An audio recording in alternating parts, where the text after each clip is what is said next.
사랑하는 성도 여러분, 오늘 말씀은 시편 14편 말씀입니다. 이 말씀은 하나님을 부정하는 사람들이 가득한 세상 속에서 하나님을 향한 구원의 청혼을 드리는 내용입니다. 어리석은 자는 그의 마음에 이르기를 하나님이 없다 하는도다.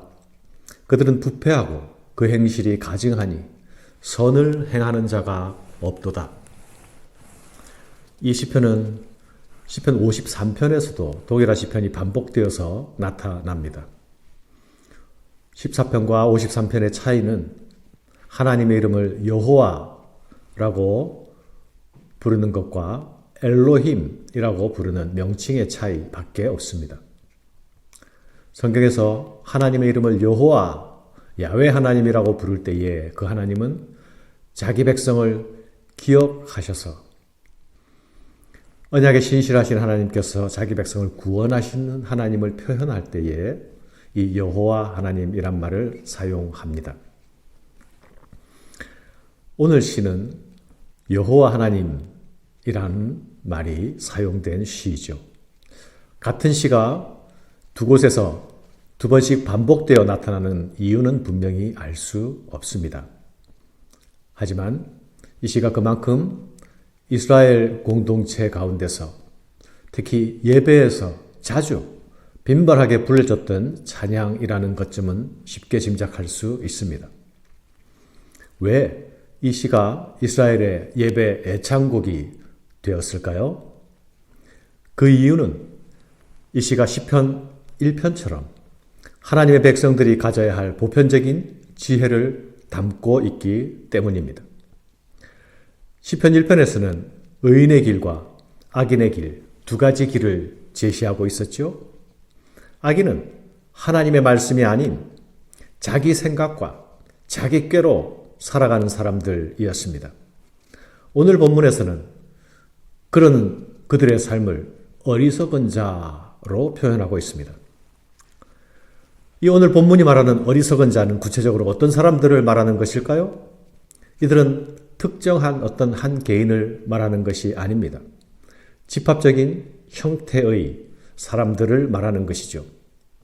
이들은 하나님이 지으신 창조 세계를 누리고 사는 사람들입니다. 이들은 하나님이 주신 생명을 가지고 자기 인생의 즐거움을 추구하는 사람들입니다. 이들은 오늘도 우리 세상에서 넘쳐나는 보통 사람들입니다. 이들 가운데는 엄청나게 머리 좋은 사람들도 있습니다.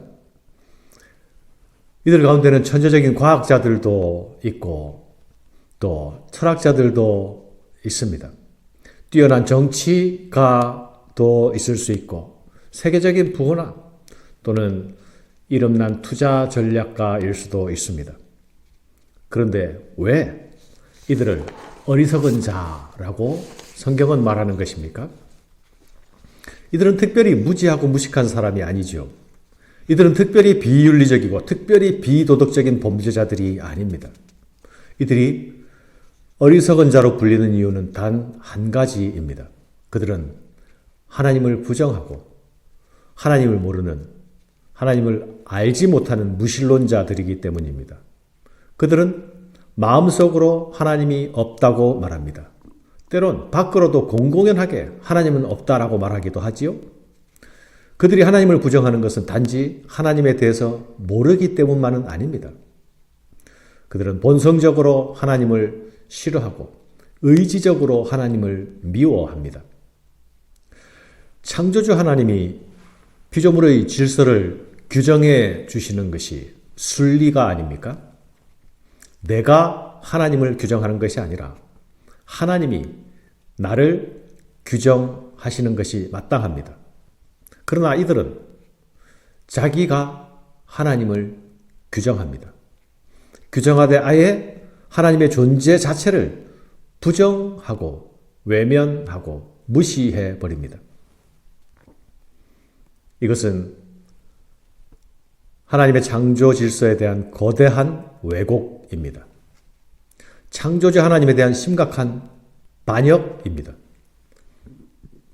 왜곡과 반역의 땅에서 일어나는 것은 심각한 뒤틀림 현상입니다. 이 뒤틀림을 3절에서 다 치우쳤다고 말씀하죠. 하나님의 질서와 통치를 벗어나서 인생들이 그리는 그림들은 다 삐뚤어진 그림들입니다. 다 치우친 그림들입니다. 이 삐뚤어진 그림을 선을 행하는 자가 없다고 말씀하십니다. 여기 사용된 선이란 말은 토브입니다.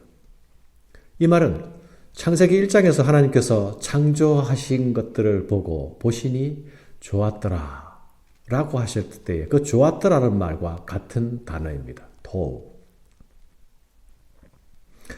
하나님을 부정하고 떠난 인생들은 결코 좋은 그림을 그들의 삶 속에서 그려낼 수가 없습니다. 스스로는 자신을 도덕적이고 윤리적인 존재라 주장할 수 있습니다.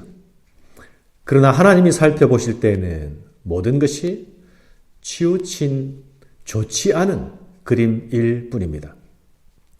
모든 선한 것과 좋은 것, 모든 아름다운 것의 근원은 우리 하나님이십니다. 그 하나님을 모른다 하고 그 하나님을 없다 하면서 선한 것을 추구하는 일이 가능하겠습니까? 아름다운 것을 추구하는 일이 성공할 수 있겠습니까?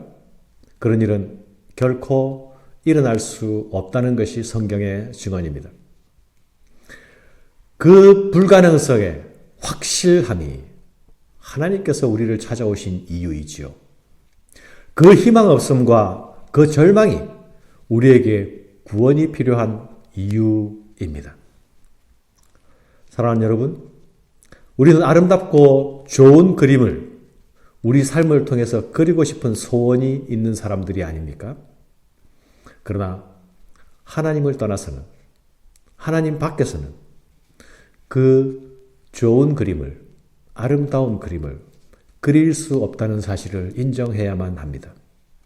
오직 구원은 하나님께만 있습니다. 우리의 소원과 우리의 성취도 오직 여호와 하나님께만 있습니다. 하나님을 떠나서 그리는 모든 그림과 계획들은 모두 한날 부끄러움을 당할 것입니다. 그러나 어리석은 자들은 그날이 임하는 것을 알지 못합니다.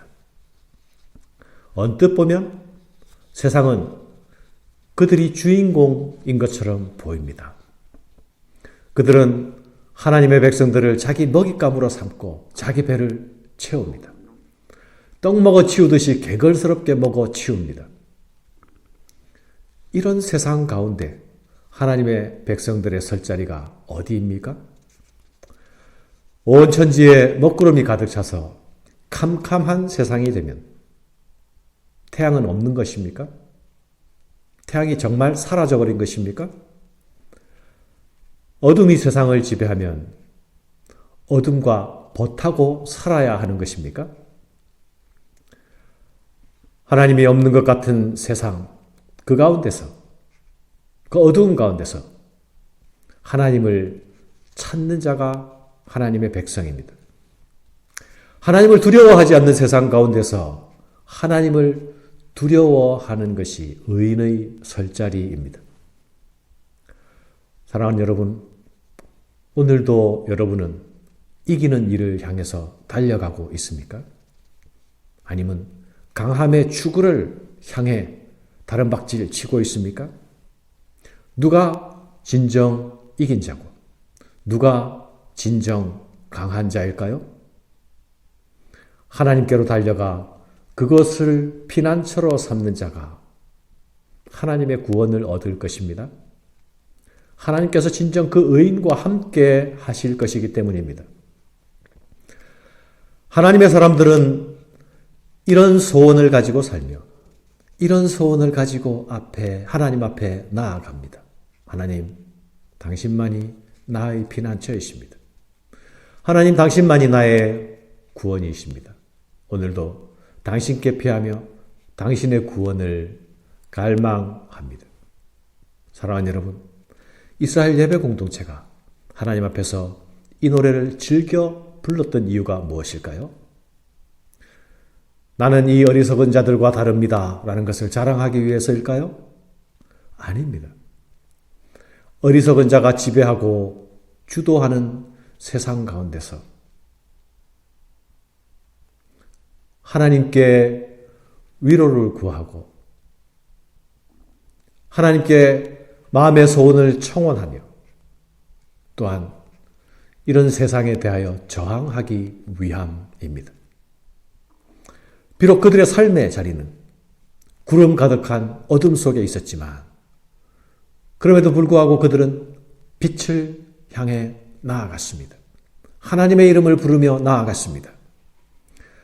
그 나아감은 이스라엘에게 구원을 주시는 하나님, 그 구원이 시온에서 나오기를 기대하며 바라며 소원하며 나아가는 나아감이었습니다. 사랑하는 여러분, 오늘 우리에게도 동일한 믿음의 걸음이 필요하지 않을까요? 하나님을 모르고 부정하는 세상 가운데서 하나님의 살아계심을 믿고 그 살아계신 하나님의 얼굴에서 비추어 주시는 그 은혜를 사모하며 기다리는, 기대하는 믿음이 필요하지 않을까요? 모든 것이 치우치고 뒤틀리고 왜곡된 세상 가운데서 하나님의 말씀을 표준으로 삼고 나아갑시다. 여호와 하나님께서 우리의 피난처이십니다. 오직 그분 안에서 우리의 안전을 구하고 또한 안전을 누리는 한날이 되시기를 바랍니다. 감사합니다.